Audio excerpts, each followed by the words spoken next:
Palakpakan po natin ang Panginoon. He's worthy to be praised. Hallelujah. So sana po sa putong ito, sa ating pag-aaral ay unti-unti ay aking nakikita ng inyong pananampalataya at lahat ng mga nangyayari sa inyong kapaligiran at lalo na sa kaloob-looban natin, nakikita ninyo ang pakikitungo at pagkilos ng Diyos sa inyong mga buhay. Kayo po na hindi po gano'ng nakakaunawa sa akin pong sinasabi, lalo na yung po mga bago, no? Isang buwan, 2 araw, isang linggo na kasama natin dito, magtiis-tiis po kayo ng konti sapagkat totoo po ang ilang mga bagay nito ay malalim. Gayunpaman, kailangan ng karanasan, kailangan ng pag-unawa sa salita ng Diyos. Magtiis po kayo at ang aking dalangin, ang mga bagay nito sa takdang panahon ng Diyos ay atin pong mauunawa ng ilang mga bagay nito. So ang awit po ng mga awit, gaya ng ating pinag-aralan, ito po ay isang allegory, isang talinghaga ng ating relasyon kay Kristo at ng kanyang babaeng pakakasalan. Okay, ang sinisimbolo po nito dito ay ang ating individual o ang individual na mananampalataya sa ating Panginoong Kristo. Ito ang love story ng dalawang ito. Kung tayo ay lumalarawan po tayo sa isang dalaga na nag-aalab ang kanyang pag-ibig sa lumiligaw sa kanya. Okay? Tandaan po ninyo, ang Panginoon ay lumiligaw sa inyo. Nililigawan ang ating mga kaluluwa. Okay? It depicts the believer's journey from spiritual infancy to mature faith and unity with God through Christ. So ito po ay nililarawan sa atin, ang awit na mga awit na ito, ang individual na mananampalataya, okay? Ang kanilang paglalakbay. Tandaan ninyo, it is a journey, isang paglalakbay mula sa ating pagiging sanggol, gaya ng marami sa inyo, sa spiritual, tungo sa ating pagiging marating natin ang ating gustong gulang sa pananampalataya at pakikipagpisan natin sa Diyos sa pamagitan ni Kristo. So tandaan po natin, ito po ang nilalaman ng mga awit na mga awit, the Song of Songs or the Song of Solomon. It depicts the believer's journey. Kaya marami po sa atin ay naglalakbay. Are you in a journey today? Are you in a journey? Kayo ba ay nasa isang paglalakbay? Amen. Tandaan po ninyo yan, okay? Tayo po ay naglalakbay kasama ng ating Panginoon. Meron tayong specific na beginning and we have a specific end. So ang aking po sana dalangin ngayong umaga, you're still in that journey. Okay? Kayo ba'y nasa paglalakbay bang ito? O wala na? O naglupay-pay na? O kinakain na kayo ng mga vultures? Dahil sumuko ng ilan sa inyo. Sana po yung mga nag-aatin ng Jesus Cares ang aking dalangin sa kabila ng mga pagsubok at mga tudla na mga ang ating kaaway sa ating mga puso at damdamin hindi po kayo nanatiling baksak sa disyerto ng ating mga buhay. Okay? Nandiyan ba kayo? Kung hindi, ang mangyayari, mga vultures, mga kumakain ng karne, mga ibon, ay kinakain na kayo sa oras na ito. Kung hindi kayo gigising ninyo yung mga sarili. Kaya kailangan bangon sa kabila tayo sugatan. In due time, God will heal all wounds. Okay? Pagagalingin niya ang lahat ng ating mga sugat. At tandaan po ninyo, gaya na sinasabi, mismo Panginoon, ang Panginoon ang sumusugat sa atin. Siya mismo ang nagpapahintulot nito. Amen? Yan ay dumarating sa ating mga kapitbahay, dumarating yan sa ating mga asawa, dumarating yan sa inyong mga pastor, dumarating yan sa inyong mga magulang, kapatid. Okay? Kahit sinong instrumento, nais gamitin ng Panginoon. Okay? So, ang Panginoon, sa likuran ng lahat ng ito, siya may hawak ng lahat ng mga bagay. Kaya kapag tinitignan natin ang ating kapitbahay na masungit, okay? Ang tayo nagrereklamo, ang mangyayari, ang tayo nagrereklamo sa Diyos mismo na nagpapahintulot nito. Amen? Kaya wag niyo akong tularan sa nangyaring kapalpakan sa akin. Ngayon, balita ng yung pastor, sumisikat na naman sa kapalpakan niya. Iyon po nga aking nabalitan. Meron po isang nagtatrabaho sa treasurer's office kung saan ako nagwala. Sana po alam niyo ng punto at konteksto ng aking pagwawala. Hindi ko po, ayaw ko po yun. Kaya lang, kaya gaya nasabi, yung asong gubat, kinalkal ang aking puso. Ipinalitaw na naman yung mga depekto ko. Akala ko wala na, akala ko somehow matatag na ako, gayon pala sanggol pa ako hanggang ngayon sa bagay na yun. Kaya mga kaibigan, balita na naman, yung nagtatrabaho doon, binabalita pa sa mga dati nag-a-attend sa atin. Hindi dapat ginawa ni pastor yun, hindi ganito. Alam po ninyo, yun na naman. Panginoon, kahabagan niyo po ako. At ako'y nagpapasalamat sa ilang ating mga kapatid, sila po nagtatagumpay, gaya po ni Sister Maribel sa kanyang patuto balang araw. Nagtagumpay siya sa maraming pagsubok gaya nito. Sana yun ang aking madinig din sa inyo, nagtagumpay, hindi katulad ng inyong pastor, puro palpa. Alam po ninyo, kahit ang aking kahinaan, sana, yan sana maging kalakasan ninyo. Amen? Yung aking pagmamalagi sa harapan ng Diyos. Mapalpak ang aking pastor, subalit ako naman ang kanyang kapalpakan, ang kanyang kahinaan, ang siya nagiging aking kalakasan. Amen? Ito po ang aking dalangin, na kayong lahat ay nandoon at ako'y nasa uli na. Para sa akin, yun ang accomplishment ko para sa akin sa buhay nito. Hallelujah. Praise God. So, sa awit ng mga awit, Kapitulo 3, buksan po natin at tayo ay nais kong balikan yung ating pinag-aralan, yung talatang 1. Chapter 3, verse 1. Sa kinagabihan, sa aking igahan, ay nahanap ko siya, sinisintahan ng aking kaluluwa. Aking hinahanap siya, ngunit hindi ko siya nasumpungan. Dito ang dalagang siya nagsasalita, inahanap niya sa gabing ito ang kanyang manliligaw. So, ang dalaga ay kumakatawan sa bawat sa atin at sa ating mga kaluluwa. Kayo ba'y merong mga kaluluwa? Okay. Gaya lagi kong tinatanong yan, baka nakalimutan nyo, meron kayong kaluluwa na hindi na kayo nabubuhay sa tinapay, kundi sa bawat salita ng Diyos na pinapakain ninyo ang inyong mga kaluluwa.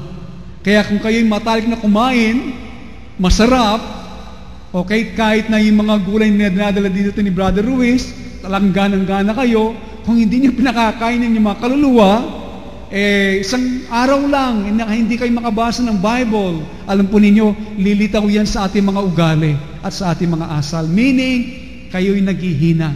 So, ang ating mga kaluluwa ay kailangan kumain. Subalit sa puntong ito, ang dalaga sa kabila ng kanyang paglalakbay. Okay, ang dalaga dito ay malayo-layo na ang kanyang paglalakbay, no? Malayo-layo na ang kanyang nalakbayan sa Panginoon. Nagpasimula tayo sa chapter 1. Dito ay pinakita kung paano nakitungo ang Diyos sa kanya, kung paano ang Diyos nilambing siya, okay, na naranasan niya ang kabutihan ng Diyos at kanyang pag-ibig sa kanyang puso at sa kanyang kaluluwa. Dumaan siya ng iba't ibang mga pagsubok, at dito ay dumadaan pa siya ng pagsubok. Kaya ang dalaga dito na kumakatawan sa maratin, malayo-layo ng kanyang lalakbayan. So ang kaluluwa dito, nasumpungan niya ang kanyang kasintahang lalaki. Walang iba kundi ang ating Panginoong Kristo, hindi niya nagkakaloob yung pabor na gaya-gaya na confidently na kanyang natatanggap sa ating Panginoon. Dati-dati sa kanyang kaluluwa, sa kanyang buturan ng kanyang pagkatao, sa oras na siya tumawag sa Diyos, kagad nakikita niya at nadadama niya ang presensya ng Panginoon dito. Pero dito, sa puntong ito, naghahanap na ang dalaga. Bakit hindi yung dati-dati, yung mga sensible delights na kanyang hinahanap, wala. Okay? Kaya dito, she seeks Him in her interior. Inahanap niya siya sa kalooban na itong higa niya. Okay? At sa panahon ng kinagabihan ng kanyang pananampalataya. So, tandaan ninyo, sa inyong paglakad sa buhay Kristiyano, dumarating ang mga gabi ng ating pananampalataya, gaya ng ating napag-usapan, the winter of our souls, na Sa puntong ito na siya po ay malungkot na nasurpresa na hindi niya siya nasusumpungan gaya ng dati. Sapagkat sa kanyang higaan, sa kalooban niya, ang Panginoon ay ipinahayag niya ang kanyang sarili. At dito nasumpuan niya at nakilala niya mga kaalaman at kapahayagan ng Panginoon sa kanyang buhay. Dito sa kalooban natin. Suba dito ay hindi niya nararanasan. Kaya ang dalaga po dito, ang ikakasal ay malungkot na malungkot. Kaya dear bride, ito po ang aking panawagan sa inyo. Dito, hindi na po natin siya masusupuan kahit saan. We cannot find Him nowhere. Lalo na sa kapag kayo dumadaan ng the night of your faith. Okay? Ang kinagabihan ng iyong pananampalataya. Sino ba nakaranas nito ng gabi ng iyong mga pananampalataya? Can I see your hands, please? Dati-dati ba, nung una tayong mga mananampalataya, di ba? Konting panalangin mo lang, baksak ng Espiritu ng Diyos sa inyong mga pandama, sa inyong mga senses. Pero ngayon, hindi ba? Nananalangin ka na buong puso, buong taimtim, ginagawa mong alam mo na dapat mong gawin, you read the Word, you pray, pero para bagang wala. Hindi ba? Hindi ba minsan din sa ating pag-aaten dito, dati-dati, taas mo lang ang kamay mo, baksak ang presensya ng Panginoon, pagkatapos ngayon para bagang, Pastor, bakit mo ganyan? Hindi ba? Hindi ko na nadadama yung gusto kong nadadama, yung nasisiyan ng aking mga senses, yung aking mga pandama. Para bagang anong nangyayari, wala ng Panginoon. Di gaya-gaya na lagi ko siyang nadadama sa aking puso. Alam po niyo, mararanasan natin mamaya at malalaman natin mamaya bakit ito dumarating. Okay? Kaya sa puntong ito, hindi mo siya masumpungan. Alam ba ninyo kung ano ang nais niya? Do you know that He wants you to seek Him no longer within you? Kapag tayo dumadaan ng mga gabi ng ating pananampalataya, ang nais niya na siya hanapin natin, hindi na dito sa ating mga kaluluwa. Ano ba ang ating kaluluwa? Ang kaluluwa natin ay binubuo ng ating mga pandama, ng ating emotions. Hindi ba? Sa ating mga kaisipan. Gusto natin, doon lang natin mahanap ang Panginoon. Sa ating mga emotions natin, sa ating pandama natin. Okay? Ang dito sa puntong ito, dahil tayo naglalakbay, ang nais ng Diyos, sumulong ka. Huwag ka na manaan doon sa kalooban, yung sa kaluluwa mo lamang. Sapagkat marami ay soulless hanggang doon lamang sa kalang emotions, kalang pandama. Kapag wala na yon, wala na si Jesus. Kaya ang nais mo ng Panginoon, listen to this, He wants you to seek Him no longer within you, but within Himself. Doon, nais ng Diyos na ating siyang hanapin. Doon mismo sa kalooban niya, sa puso niya. At nasan ba ang Panginoon? Nasa kanang kamay ng Diyos. At nasan ba siya? Nasa ating mga kanya-kanyang espiritu, in the center of our being. Hindi ba? He dwells there. Hindi ba? The Holy of Holies sa ating mga puso. Nandito siya sa kalooban. Meron tayong kaluluwa, nandun yung kalooban natin. Subalit yung espiritu natin na dating patay, nung ating tanggapin ang Panginoon sa ating puso. Kaya nga ako po yung maasang tinanggap ninyo ang Panginoon sa inyong puso. Kapag hindi nyo tinanggap ang Panginoon sa inyong puso, patay yung espiritu yun. Yun ay bahagi ninyo. Kaya ang mga espiritu ng mga bagay sa inyo ay walang kwenta, walang kabuluhan. Pero nung tanggapin natin si Kristo, nagkaroon ng kabuluhan ang salita ng Diyos, nagkaroon ng kabuluhan ang mga bagay na spiritual, ang patungkol kay Jesus, sa kanyang gawain, sa mga salita. Kaya nandito siya sa ating mga espiritu. Ngayon, habang sinandon, doon niya nais na tayo, hanapin natin siya. Doon sa kalooban natin. Doon mismo sa Kanya. Sa puso niya. Amen? Yung po ba yung maliwanag? Kaya nga aking dalangin sana, hindi po natin siya masusumpungan kailanman at sa anuman dako outside of Himself. Outside of Himself. We cannot find Him. Masusupungan lang natin ang Panginoon doon lamang sa Kanyang sarili. Amen? Now, kung ito ang nais ng Panginoon nais na tayong dalhin, kaya ang bilin ko po, live yourself quickly so you will find yourself only in Him. Okay? Iwanan mo ang iyong sarili. Kasi po, ang sarili natin yan. Kaya sabi ni Pablo, o sumulat sa Hebrews, kailangan natin pagtakbo, ay kailangan magaan. Alisin natin lahat ng mga pabigat. Kaya sa ating paglakad, paglalakbay, alisin natin ang lahat ng mga pabigat. At number one na papabigat sa inyo ay ang ating mga kanya-kanyang mga sarili. Hindi ba? Halimbawa dito, kanina, umuulan. May konti ka lang nadama. Hindi ba? Pinakinggan mo yung pandama mo. Pabigat na yon, hindi ba? Ayaw mo na magatin. Baka ako'y maanan. Di ba? Yung bunbun ko pa naman sanggol bata. So, yan ay nagpapabigat sa inyo. Yung mga ninasa mo, yung kalooban mo, pinakinggan mo. At salamat sa Diyos, kayo ay nandito. Amen? Praise God. Palakpan po natin yung mga sarili sa bagay na ito para sa Panginoon. Praise God. So, live yourself quickly. Iwanan nyo ang inyong mga sarili. Yan ang number one na nagpapabigat sa inyo. In Him is where He wants you to be. So this is the goal before us. Ito po ang hangganan na sa ating harapan. We are to be one with Jesus Christ. Kailangan po tayo makipagpisan kay Jesus. Nandiyan ba kayo? Kailangan tayong makipag-isa kay Jesus. Nasaan ba si Jesus? Nasa Diyos, Ama. At si Kristo ay nasa atin. Hindi ba? Sa puso natin. At tayo nasa Kanya. At nais niya tayo makipag-isa kay Yesu Kristo. So, all we think and do and say is of Christ. Yun po ang meaning ng pakikipag-isa. Lahat ng ating iniisip, lahat ng ating ginagawa, lahat ng ating sinasabi ay dapat kay Kristo. Yun po ang ating hangganan. We and He are to become one, part of the larger oneness. In the 6th chapter of John, gaya po na nabanggit, the Lord Jesus spoke of the manner in which we feed our inward nature by eating His flesh and drinking His blood. Yan po sinasabi sa John chapter 6, verses 54 to 58. Dito po natin pinakakain yung panloob na pantao natin. Okay? Sa pamagitan po na kainin natin ang kanyang laman at inumin ang kanyang dugo.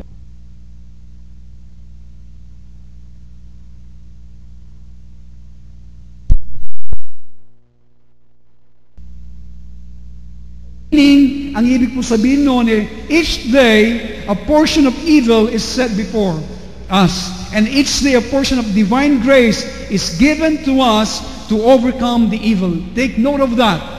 Tandaan ninyo, each day, sa bawat araw, pagising nyo sa umaga, okay? Meron pong ilang mga pagsubok o mga sinasabi the evil or trouble o mga bagay na paintol ng Diyos na nasa ating harapan. Pero sa bawat araw din, merong mga bahagi ng banal na biyaya ng Diyos na kanyang ibinibigay para pagtagumpayan ang kasama na yon, ang pagsubok na yon sa ating mga buhay.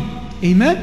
So, if we are careless and permit the evil to become a part of your life, of our life, no inward growth takes place.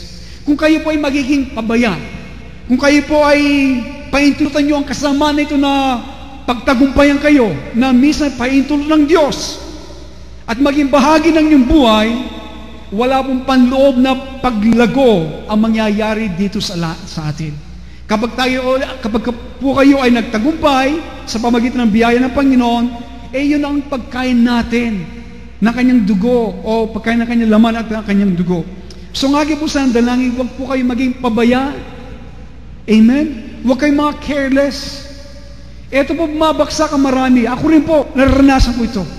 Minsan nagiging overconfident ako sa ilang mga bagay at bigla ipalilito ng Panginoon ang aking pagiging self-confident. Naging pabaya ako sa ilang mga bagay at nandito sa aking harapan ang kapalpakan nito. At ang mangyayari, pahintulutan ninyo ang kasama na pagtagumpayan kayo. Ang mangyayari po, ang kasama na ay magiging bahagi ng inyong buhay. Iyon po ang ating tinatakwil nga sa ating personalidad at sa ating karakter. At mangyayari, magiging bahagi kung kayo nagiging pabaya. In fact po, kapag ang kasama na ipinahintulot ninyo, death gains a foothold in your personality, lalo na sa atin. Ang kamatayan po ay nakakuha ng tungtungan ng kanyang paa dito sa kaloob-looban natin. Yun ang ayaw natin. Hindi ba? Yun ang ayaw natin. Kaya mag-ingat din, huwag kayong maging pabaya sa mga bagay na sinasabi ng iba, lalo na ang paninira ng ibang mga Kristiyano sa ibang mga Kristiyano. Mag-ingat po kayo sa chismis, sapagat yan ang number 1 sumisira sa mga mabuting pagsasama ng mga kakapatid. Okay? Kung meron po kayong mga grievances, meron kayong mga bagay na ayos sa kapatid, lapitan po ninyo ako, pag-usapan natin. Okay? Huwag ang bautisa maggrupo-grupo, kumakain simpatya sa bautisa, hanggang meron isang grupo dito. Nangyari na po ito sa atin eh. Naranasan na po natin eh. Kaya ang aking dalangin, huwag itong mangyari. Huwag nating hayaan ang ating kaaway muli ay makakuha ng tungtungan ng kanyang paa sa atin, sa ating mga personalidad. So, if we however call on the Lord, kung tayo po ay tatawag sa pangalan ng Panginoon, gaining wisdom and power through Him to overcome the evil. Kaya ang kailangan lang po natin kapag dumarating, okay? Kailangan po tayo makatamo ng karunungan at kapangyarihan ng Diyos kung tayo tatawag sa Kanyang pangalan. At ating pong pagtatagumpayan ang lahat ng kasamaan. We are to feed the body and the blood of Christ in the spiritual realm. This is how Christ grow in us. Ganito po lumalago si Kristo sa atin. This is how the first resurrection from the dead grow in us. Ganito po lumalaki ang muling pagkabuhay, yung buhay na muling bumuhay sa ating Panginoon sa loob natin. Jesus Christ is so one with the Father that all it thinks and does and says is of the Father. Ang Panginoong Jesucristo at ang Ama iisa. Kaya po, lahat ng mga iniisip, lahat ng ginagawa, at lahat ng sinasabi ng ating Panginoong Jesucristo ay mula sa Kanyang Ama. He and the Father are one. Not the same person. Tandaan po ninyo, not the same person. Hindi po sila parehong persona, but one in being and one in doing. Okay? Ang Amang Diyos at ang Anak, hindi po sila isa. Not the same person meaning, hindi po sila parehong persona, but isa sila in being and in doing. And this is the goal set before us. Ito po ang gana na ibinigay sa ating harapan. We are to be one with Jesus Christ, so all we think and do and say is of Christ. We and He are to become one. Amen? Amen? Alam po ninyo, kahit magtiyaga po kayo sa madalas yung nadidinig ang mga bagay nito. All we think and do and say is of Christ. Alam po ninyo na ako po ay nabibigyan ng encouragement sapagkat sa mga feedback na aking nadidinig sa ilan sa inyong mga buhay. Dati sabi, akala ninyo ang mga bagay nito na paulit-ulit na ninyong nadidinig ay walang natatanim. Meron po. At akala po ninyo walang pagbabago sa inyong mga buhay. Magmula na inyong sinapusang ilang mga bagay nito na minsan paulit-ulit ninyong nadidinig. Everything that we do and say and act is of Christ. Alam po ang mga pagnasa ito nasa inyo na. Napapansin po nang yan ng mga ibang mga tao. Namamalayan man natin o hindi. Amen? Namamalayan po nila ang mga bagay nito na there's something within you na nagbago at na-add sa inyo at nadagdag sa inyo. Kaya tatawag ng ilang mga ilan sa inyo upang patutuhanan mga ilang mga bagay nito. So bear with the Lord and bear with yourself. Okay? There's something going on sa mga bagay nito. Paul was counting all else as garbage po, that he might win Christ to this extent. Kaya dito po si Pablo sa kanyang paglalakbay, lahat ng mga bagay na kanyang na-accomplish, lahat ng mga bagay na kanyang nagawa, ito po ay itinuro niyang basura para lang matamo niya si Kristo. And this is to be our goal also. This is the heavenly mark that has been set before us. The farther we journey, the farther we advance in Him. Hindi ba? Habang po tayo lumalayo sa ating paglalakbay tungo sa Kanya, lalo po tayong sumusulong sa Kanya. Amen? And the farther we depart from ourselves, yun po. Kapag tayo sumusulong palapit sa Kanya, lalo na tayong lumalayo sa ating mga kanya-kanyang mga sarili. Amen? Then our progress in God should be measured by separation from self. Kaya ang progreso po ninyo hindi po nasusukat sa kung paano kayo karunong umawit, kung paano kayo karunong na manalangin, mangaral, o naman nagagawa nyo dito. Ang sukat po ng inyong pananampalataya ay nasusukat kung paano na kayo kalayo sa inyong mga sarili. In relation po sa inyong mga pananaw, sa inyong mga pandama, sa inyong mga alaala, at sa inyong mga kanya-kanya mga sariling interest. Kung paano na kayo kalayo doon, ganoon na kayo kalapit sa ating Panginoong Jesucristo. Amen? Sukatan tayo ngayong umaga? Hindi pwede. Pagpasok natin dito, God is measuring each one of us. Amen? So akin dalangin sana, ang mga sariling pananaw ninyo, ang mga sariling interest ninyo, ang sariling pandama ninyo, mga alaala ninyo, ay unti-unti na nalalayo. Okay? Sapagkat kayo ay sumusulong na tungo sa ating Panginoong Jesucristo. Hallelujah! Praise God! Kaya dito nawawala na yung I, ako, yung sarili kong interest. Amen? Kahit nawawala na yung interest sa bangko, ang nag-i-interest yung buhay ng Panginoon sa inyo. Amen? Palapakan natin, Panginoon. Dito kasi nahihipon marami sa pera eh. Okay? Ibigay natin ang interest ng Panginoon sa lahat ng bagay. Yung self-interest natin, yung interest ng Panginoon, ang ating alalahanin. So therefore, ang aking pumbilin, depart from self quickly. Iyan po. Mabilis tayo sa lahat ng bagay. Kailangan maging mabilis din tayo sa ating paglayo sa ating mga sarili. You will advance more and more, and you can be used to minister life to the body, not by setting out deliberately to do a lot, nor indeed by running away into a retirement and doing nothing, but simply, eto po, listen to this. You will advance more and more, and you can be used to minister life. Kayo po ay makakasulong sa inyong paglalakbay, lalo at kayo ay magagamit ng Panginoon para ipaglingkod yung buhay na tinanggap ninyo sa Panginoon, sa Kanyang katawan. Hindi po sa pamagitan ng ganito po na gumawa kayo ng okay, itong kung gagawin ko. Iyon po yung maganda. Kailangan natin sa church yon. Pero hindi po yon ang una sa lahat ng bagay na dapat natin gawin para sumulong.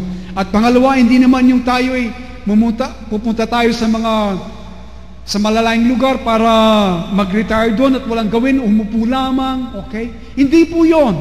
Para tayo lalong sumulong at maging magamit ng Panginoon para ibahagi yung buhay niya sa Kanyang katawan. Ito lang po ang dapat natin gawin. Nandiyan ba kayo? Kayo ba nakikinig? Listen carefully, ito po yung mahalaga. Listen. Hindi yung umupo ka lang sa isang sulok, maghapon, pagkatapos magbasa at manalangin. Yun po yung maganda at kailangan. At hindi lang po yung maganda ka ng maraming trabaho sa loob ng church at gawin, yun po ay kailangan. Pero hindi yon ang pinaka, okay, na mabilis at lalong makasulong ka sa Panginoon at makapag-minister ng life, kundi, listen to this, just letting the cross operate in the normal course of your walk with the Lord. Yun po ang aking nakita na mas mabilis kang sumulong sa iyong paglakbay tungo sa Panginoon at magamit ka para ibahagi yung buhay ng Panginoon sa Kanyang katawan. Pahintulutan lamang ninyo ang paggawa at pagkilos ng krus, mga pagsubok, mga bagay na pinahintulot ng Panginoon sa inyong buhay na mag-operate sa Kanyang buong kanormalan, okay? Ang ibig sabihin ay, huwag mong salungatin, just walk, okay, with the Lord in the normal course of your life. Amen?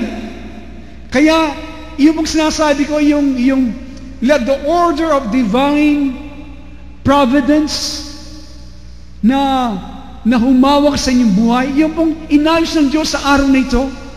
Okay, yung inayos po ng Diyos, yung pong banal na providence niya, yung mga biyaya niya, yung pagsasaayos niya sa araw-araw na ito, kung inayos ng Diyos ngayon sa atin, mayroong mga pagsubok and testings, circumstances, okay? Mga blessings naman. Tumama kayo. Wala pala tumatama dito. May nagbigay kayo ng mga blessing, okay? Lahat ng inayos ng Panginoon, kayo po ay, you go with the Lord with that. No complaining, no murmuring. Basta, umaagos ka lang ba? Gaya ng ilog?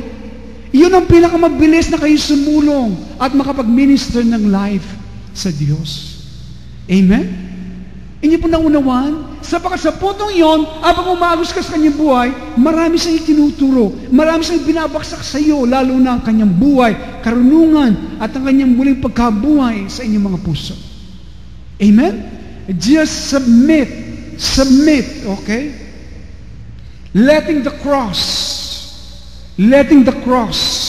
operate in the normal course of your walk with the Lord. Amen? Yung order of divine providence. Ang order ng Panginoon ngayon nasa isang sulok ka, mag-alaga ng mga bata, magpasakop ka, sabagat merong tinuturo ang Panginoon sa iyo. O kaya inayos ng araw ng Diyos ng ito ngayong araw na ito pupunta ka doon para magpatotoo. Ang nais ng Panginoon, yung doon ka gagamitin, magpasakop ka. Huwag mong hayaan yung katamaran mo, kababayaan mo, okay, na pigilan ka. So ano man nais ng Panginoon sa araw na yun, nakita mo, yun na ang gusto niya. Okay, magluto ka para sa iyong bahay o para sa iyong pamilya, para kay pastor kapag nagugutom, pinaalala ng Panginoon. Walang tumatawa. Magpasakop ka sa normal course o kaya merong testings yung cross na yung order of divine providence. Ididin ko po ito sapagkat dito tayo bumabagsak lalo na ang inyong pastor. Sa ilang, okay, wag naman sana akong diin na masyado. Wala nang dumidin sa iyo, pastor ako nga dumidin sa sarili ko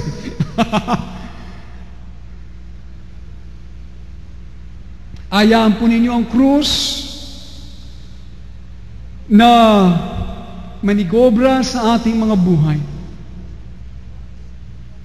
Nung po ako'y pumalpak, maraming mga bagay tinurong Panginoon. Itinuro akong magpakumbaba. Isa-isa pinuntahan ko yung mga tao, yung mga sekretarya, yung mga hukom, yung mga piskal, yung mga pulis, yung mga nasa maraming kaso. Okay? Pinuntahan ko po, after 3 hours of praying, sana bago, kasi po gipit na ako noon, no? Mag-11 o'clock na magsasara ng bangko para sa cheque, wala pa yung pera. Kaya gusto kong pumunta nga, marami pong naglalaro sa akin Kaya doon, pumutok na.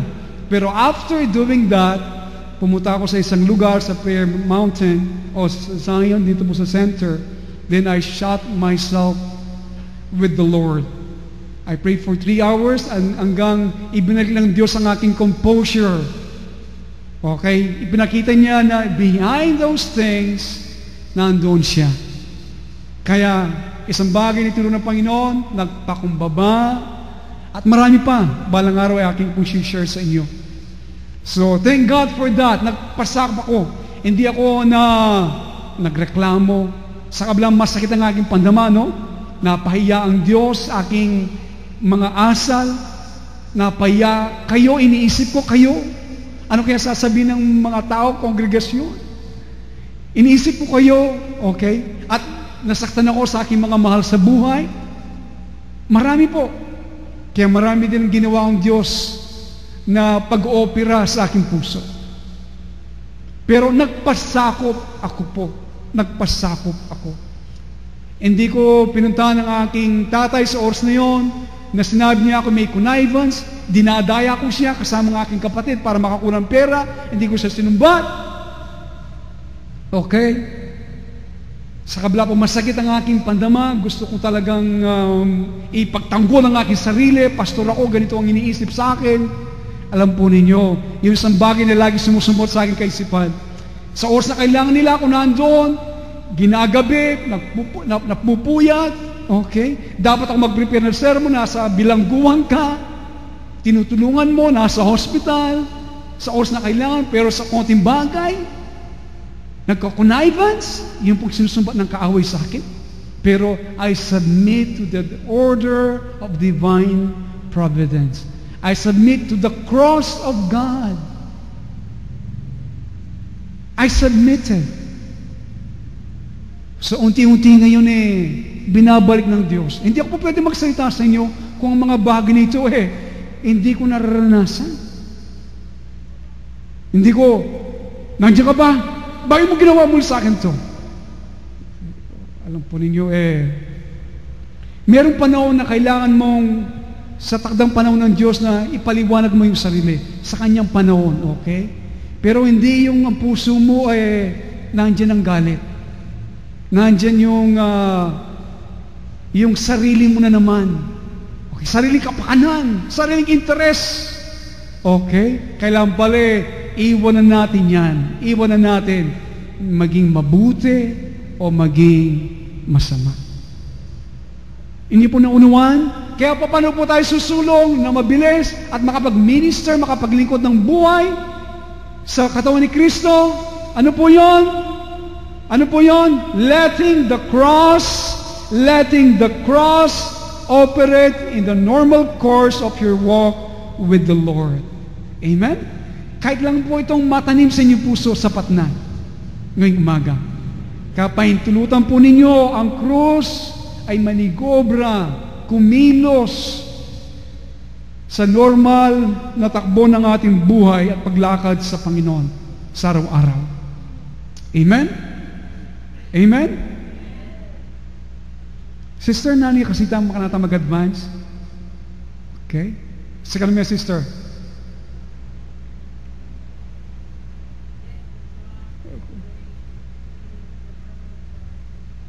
Anong ibig sabihin nun?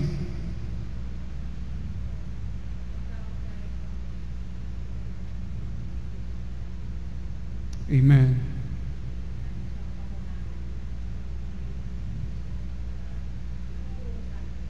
Sa araw na yun. Praise God. So, at that point, alam po ninyo, we are perfect. Okay? Tayo ganap. We're not perfected, but perfect ganap sa araw na yun. If we do the will of God at that point. See? We can be perfect, not perfected, but perfect ganap. Okay? Sa araw na yun. Dahil we have done the will of God. We have followed. We have submitted. Okay? Pinahintulot na natin ang krus na gumawa sa ating mga buhay. Amen? Palakpakan po natin, Panginoon. Hallelujah. Death working it in us, but life in you.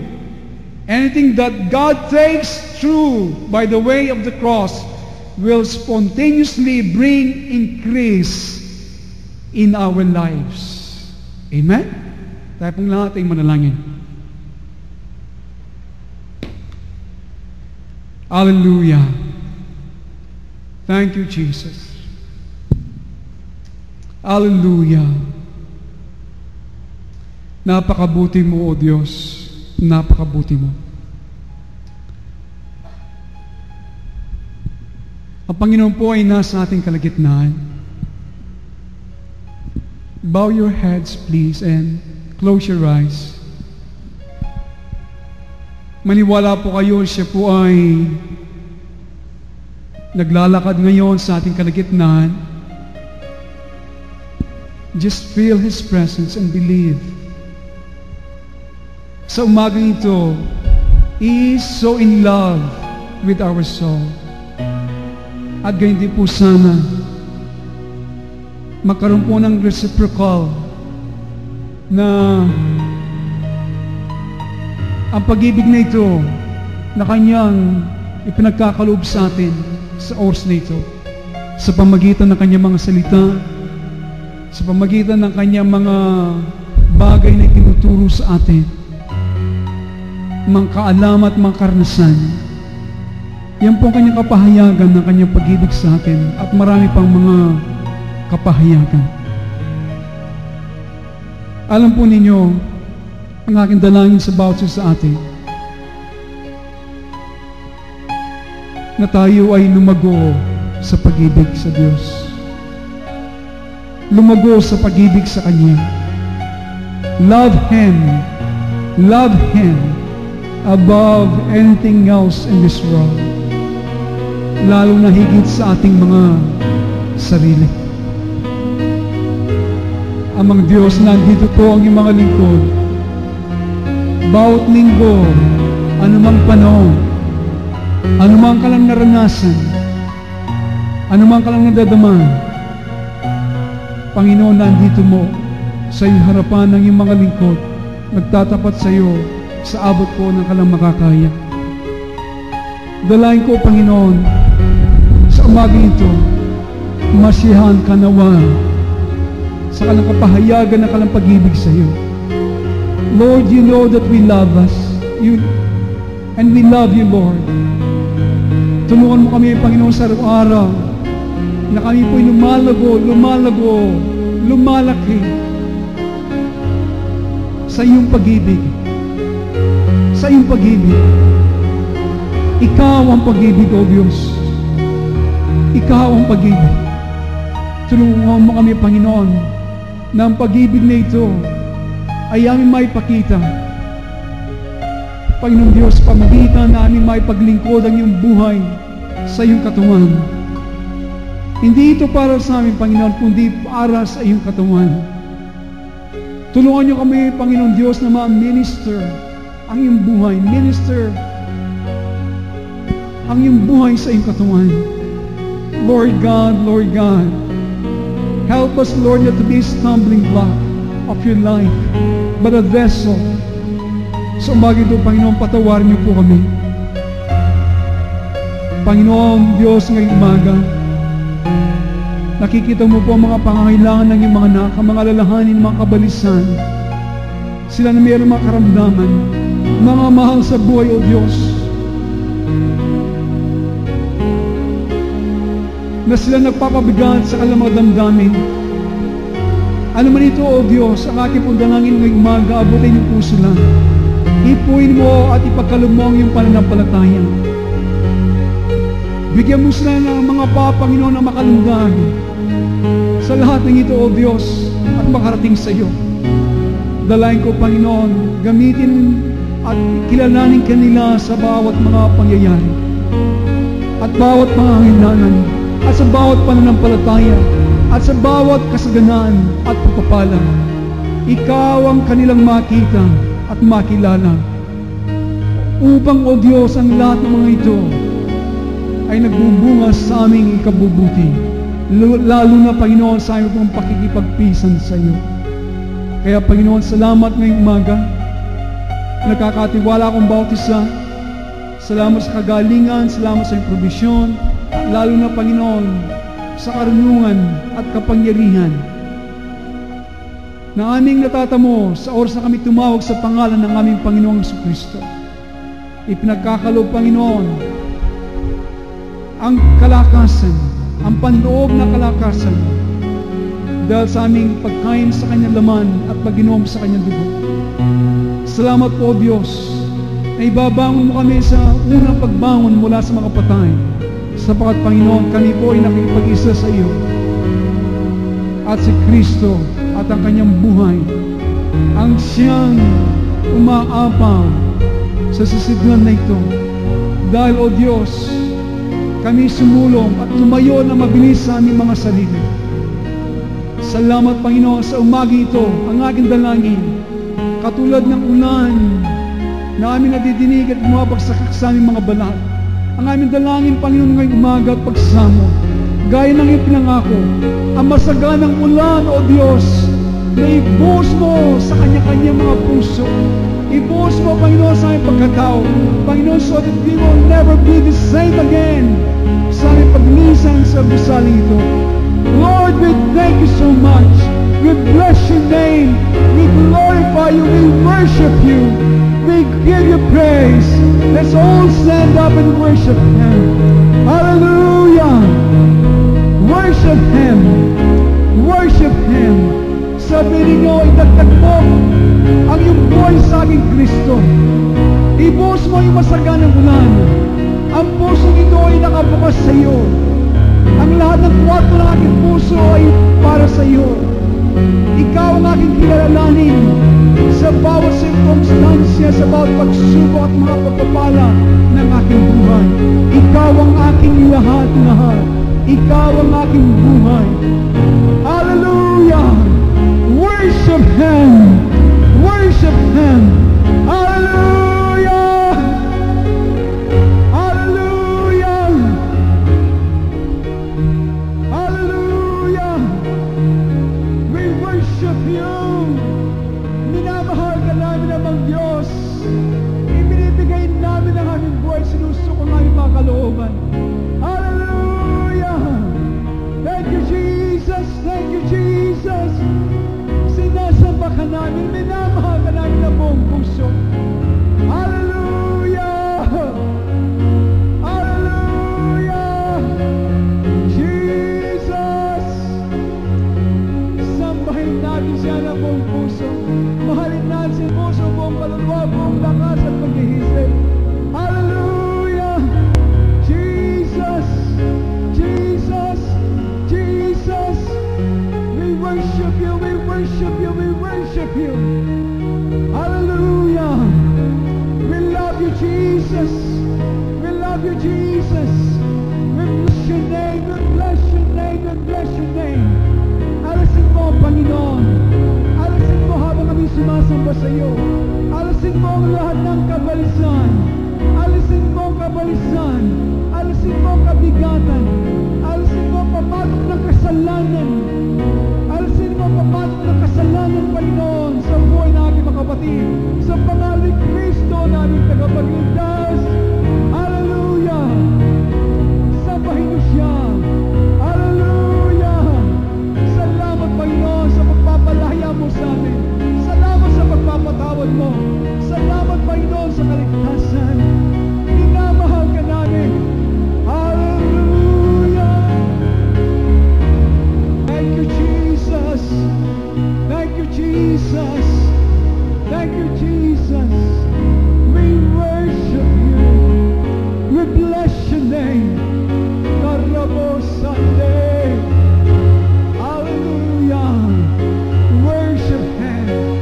I worship Him. Worship Him. Thank You for the latter rain, Lord. Salamat sa masaganang ulan ng Espiritu Santo, Lord, na binubos mo sa aming mga puso, sa aming mga buhay. Hallelujah! Karababa Sunday! Urebo Sunday, Arebo Sunday! Worship Him! Young people, worship Him! He's here! He's here! He's touching you right now! He's touching you right now! Embracing you with His love! Embracing you with His love! Niyayakap ka ng Kanyang pag-ibig! Embrace Him right now!